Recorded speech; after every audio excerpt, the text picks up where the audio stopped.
Malaysia terancam bangkrut, bahkan akan jual pulau demi lunasi hutang ke Indonesia. Ditulis oleh tim redaksi jurnal, dikutip dari berbagai sumber.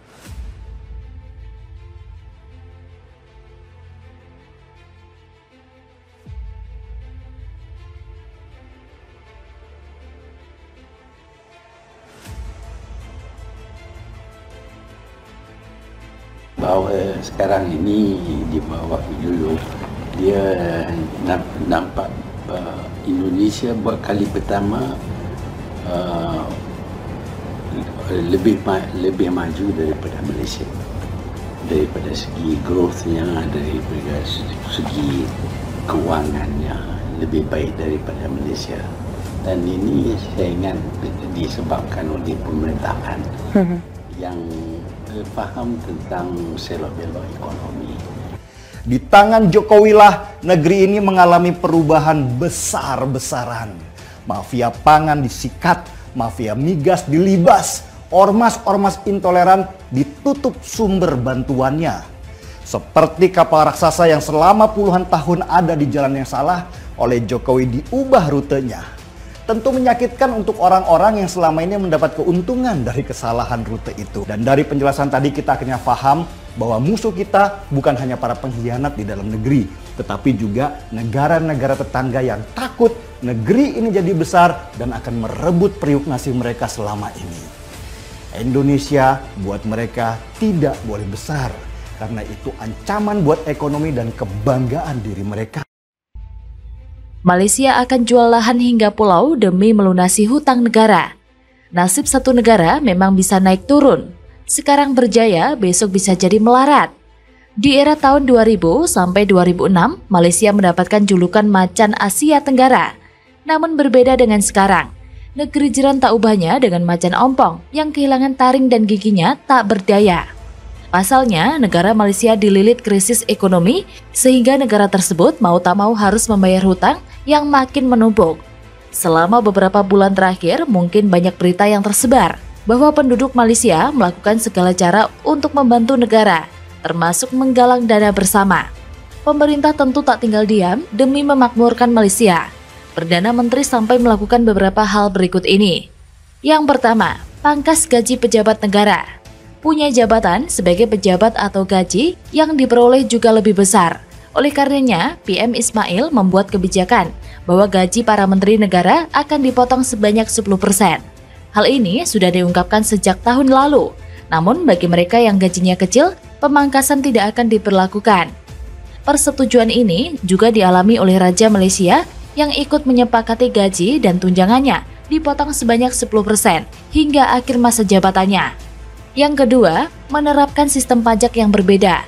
Melansir dari media Indonesia.com, sejak tahun lalu, Malaysia punya rencana akan menerapkan skema pajak baru untuk mendongkrak penerimaan negara. Namun, pun penjualan aset masuk dalam opsi pembayaran utang negara yang kian membengkak. Pajak yang akan diterapkan ini berbeda dari penjualan dan jasa, serta tidak akan memberatkan rakyat. Uang yang dihasilkan dari pajak akan digunakan untuk membantu pelunasan utang negara yang semakin banyak. Dan yang ketiga, rencana untuk menjual aset negara. Sebagai orang yang bertanggung jawab atas semua masyarakat di dalam satu negara, pasti berat sekali berada di posisi PM Malaysia. Ia harus putar otak bagaimana agar Malaysia kembali bangkit. Selain cara di atas, inisiatif lain adalah menjual aset negara. Dalam hal ini adalah tanah dan pulau. Melansir dari CNN Indonesia, tetapi dalam hal ini, Mahathir tetap memastikan bahwa aset milik pemerintah yang akan dijual harus jatuh ke tangan orang Malaysia sendiri, bukan pihak asing maupun pihak Indonesia. Mengutip dari Reuters, Menteri Keuangan Malaysia, Lim Guang Eng, mengungkapkan total utang negeri jiran mencapai 1.087 triliun ringgit atau setara dengan 3.500 triliun pada tanggal 31 Desember 2017. Dan saat ini disebut-sebut naik cukup signifikan hingga mengancam perekonomian negara tersebut. Hal itu tak lain karena pandemi virus corona atau COVID-19 yang memukul rata perekonomian di seluruh dunia. Uang negara dari Indonesia dan Malaysia ini diketahui masih jauh dari angka hutang Jepang yang mencapai 2 kali lipat. Dilansir dari AFP, pada Kamis 11 Juni 2020, Besaran utang Jepang tersebut mencapai 2,5 kali lipat dari keseluruhan produk domestik bruto atau PDB negara tersebut. Jepang pun saat ini berupaya untuk mengelola yield surat utang pemerintah pada level yang sangat rendah serta kepercayaan investor tetap tinggi untuk menghindari default. Secara keseluruhan, Bank Sentral setempat, Bank of Japan atau BOJ, pada akhir tahun 2019 mencatatkan tingkat utang negeri Sakura mencapai 1.328 yen atau setara dengan 12,2 triliun US dollar atau setara dengan 170.800 triliun rupiah dengan kurs 14.000 per US dollar. Meski mencapai angka utang yang cukup fantastis, namun hal itu dirasa masih tidak terlalu bermasalah. Namun berbeda nasib, Malaysia justru terancam bangkrut dengan utang yang mencapai 3.500 triliun tersebut.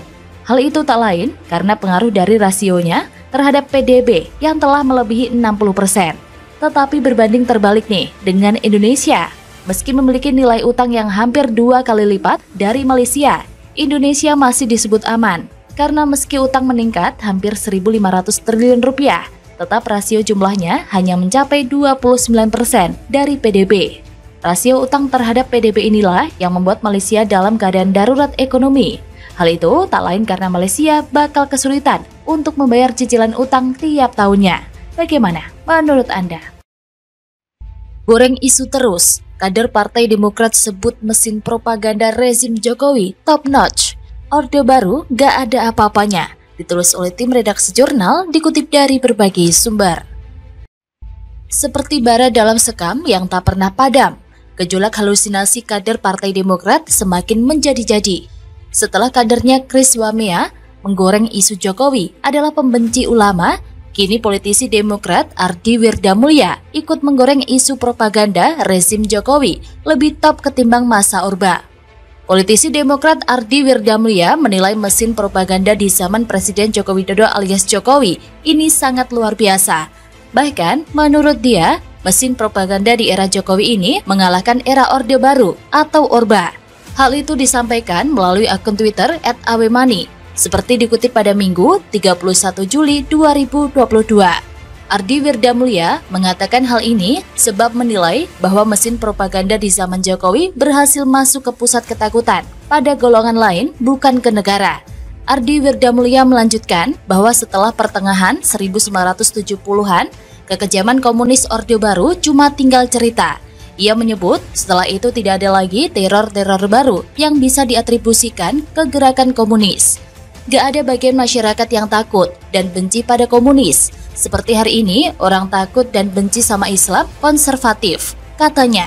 Di zaman Orde Baru, lanjut Ardi Wirdamulya, musuhnya jelas adalah fasisme negara dengan instrumen preman dan organisasi masyarakat pemuda. Sedangkan zaman sekarang, negara dianggap sekutu untuk melawan hal yang menakutkan, termasuk 6 orang dibasmi oleh aparat, tapi sebagian masyarakat malah tepuk tangan. Adapun 6 orang yang dimaksud, politisi Demokrat tersebut adalah anggota Laskar FPI, yang beberapa waktu yang lalu sempat terjadi baku hantam dengan aparat kepolisian. Ardi Wirdamulya lalu menyinggung soal unggahan orang-orang di media sosial yang mengolok jilbab hingga membenci ulama. Menurutnya, orang-orang ini bukan hanya orang bayaran, melainkan orang biasa yang otaknya telah dicuci. Orang yang bencinya ke HRS atau UAS, sampai ke ubun-ubun itu, ya nggak harus buzzer RP. Warga biasa yang otaknya sudah dicuci habis, yang sumber informasinya memang sudah bias, katanya. Masalahnya, kata Ardi Wirdamulya, orang-orang ini lebih takut dan benci kepada Islam konservatif daripada rezim yang dipenuhi dengan koruptor dan orang-orang tidak kompeten. Ia mencontohkan, DKI Jakarta telah maju di bawah kepemimpinan Anies Baswedan, tapi tidak berpengaruh bagi orang-orang ini. Orang-orang seperti ini, lanjut Ardi Wirdamulya, akan tetap memilih capres yang dulu terindikasi mendapatkan duit suap. Terakhir, Ardi Wirdamulya mengaku akan terus berusaha untuk menyeru pada akal sehat mereka. Menurutnya, ketakutan yang dirasakan masyarakat adalah hasil propaganda dan cuci otak rezim Jokowi. Mulai deh penyakit kader Demokrat satu ini, kambuhan lagi halusinasinya. Sejak kapan Jokowi mengadu domba ulama dengan rakyat? Ulama seperti apa yang dimaksudnya? Lagian, bukannya nggak kebalikan ya? Banyak ulama-ulama garis keras sering membenturkan rakyat terutama umat muslim dengan pemerintah. jika model ulama-ulama radikal dan intoleran seperti MRS, UAS, HRS, Felix Yao, Sugi Nur, dan semua ustadz aliran Wahabisme, tentu rakyat yang bakal sehat akan memusuhi mereka.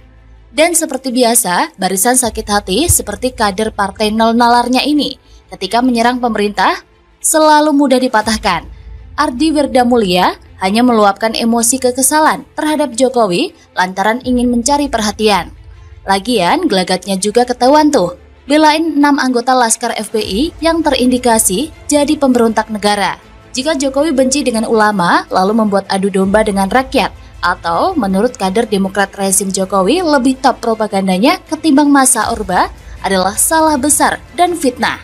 Jokowi memiliki wakil yang seorang ulama besar, yaitu Kiai Ma'ruf Amin. Tidak pernah ada satu jejak digital pun yang memberitakan adu domba ulama versus rakyat yang dilakukan oleh Jokowi, kecuali berita bohong dan hoax yang diciptakan kaum kadrun. Apalagi si Andi ini adalah bagian dari Cikeas yang selalu menjadi rahasia umum keluarga ini membela ormas radikal. Jadi jelaslah motif pernyataannya ngarah kemana. Bagaimana menurut Anda?